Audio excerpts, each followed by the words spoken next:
Sugar and sleep. That's what's on my mind.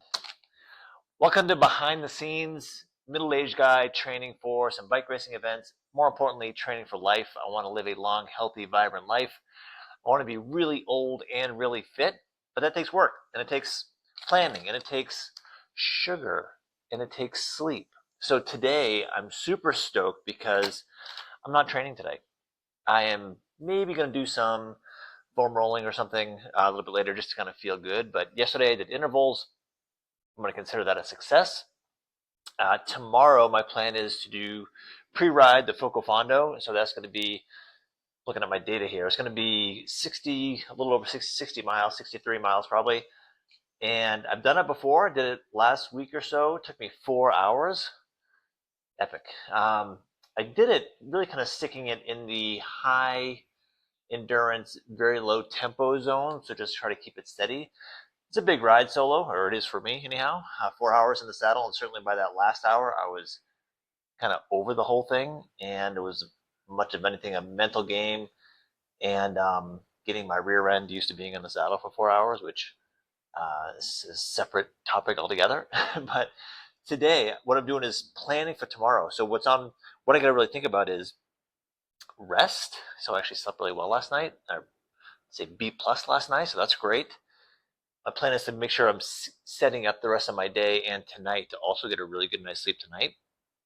Tonight is date night with my wife, which nice dinner, and typically that will be a couple of cocktails. I'm going to limit it to one cocktail tonight because I don't sleep as well when I have a couple of beers. So I'm going to be disciplined on that. At least I'm going to try to be disciplined on that.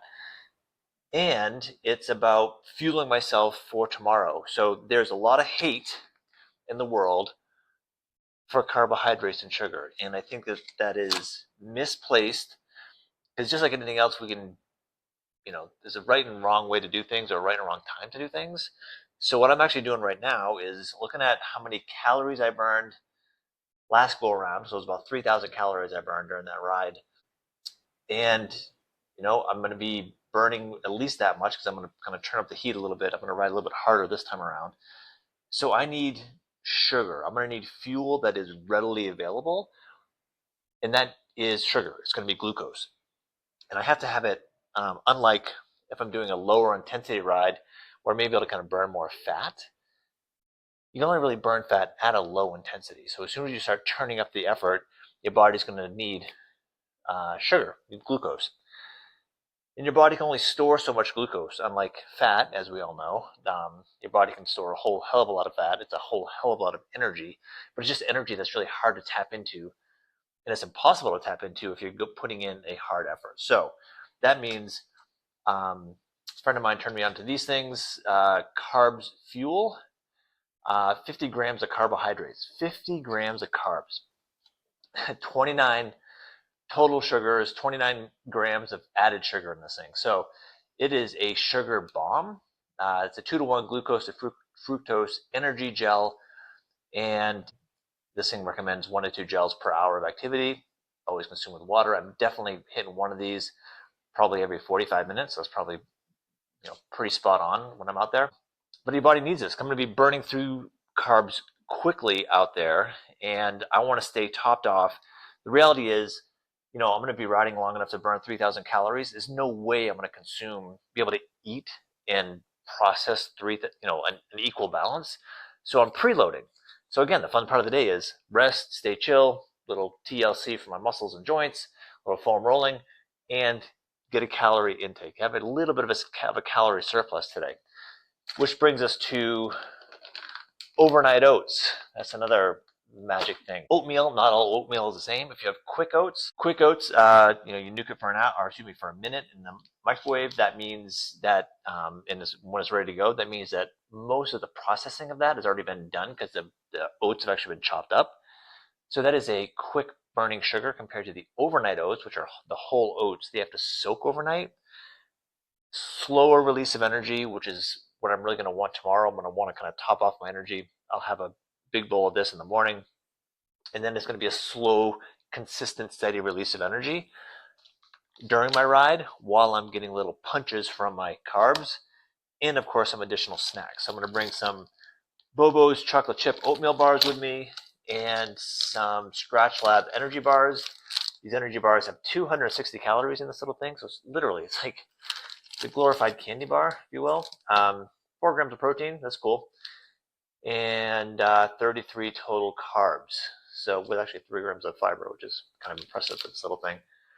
But all in all, the point of the day and today's kind of behind the scenes look is I want to have performance tomorrow, and I want to have a long, healthy life, and that takes some intention, and not just doing everything out of convenience. That means I have to take some time to figure out like what the hell am I going to eat and how am I going to rest to achieve the goals that I want. And it takes kind of swimming upstream, because it's not the way our culture, well, it's not the way the U.S. culture is anyhow, where it's immediate gratification and everybody wants a sugar buzz immediately.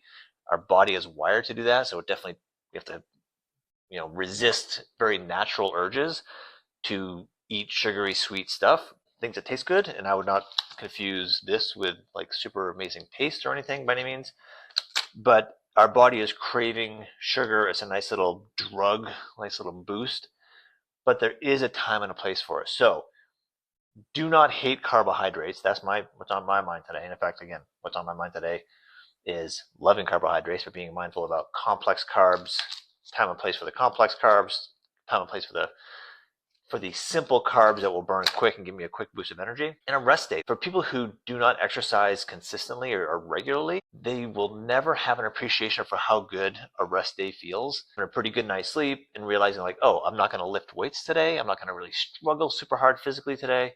My body's in recovery mode. Again, I'm in my early 50s, so I can't hit it hard 7 days a week.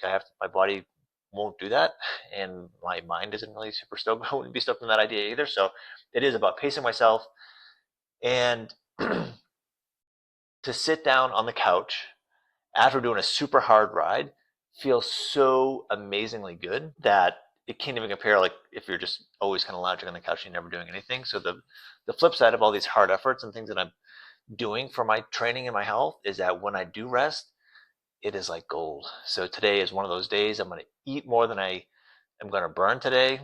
I'm going to have some complex carbs. I'm going to put my feet up. I'm going to do a little foam rolling. It's all feel good kind of stuff.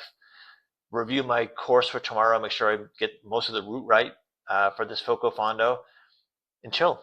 So it's a fun day. It's a cool day. If you have any questions about when you should or shouldn't rest, drop me a message. And if you find yourself doing a whole lot of rest days, not a whole lot of work days, also let me know. I can give you some tips on how to like integrate some activity into your life, so you can really embrace these rest days. So today, chill. Tomorrow, big day. I'll give you a report on that afterwards.